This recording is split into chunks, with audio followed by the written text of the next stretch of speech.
শোনো বান্দারা, কিয়ামত কিন্তু হয়েই যাবে। কি বলতেছে? কিয়ামত হয়ে যাবে।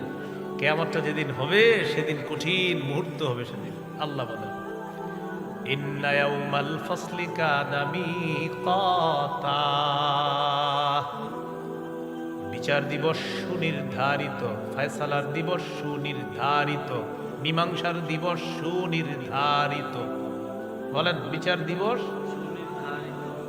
সূরা হুদের 114 নম্বর আয়াতে আল্লাহ বলেন, 104 নম্বর আয়াতে আল্লাহ বলেন, ওয়া মা নুআখিরুহু ইল্লা লিআজালিম মা'দুদ। কিয়ামতের বিষয়টা আমি আল্লাহ মুলতবি করে রেখেছি কিছু কালের জন্য। মুলতবি, মুলতবি কারে বলে? মানে স্থগিত কারে বলে? মানে জিনিসটা হবে, আটকায় রাখছে।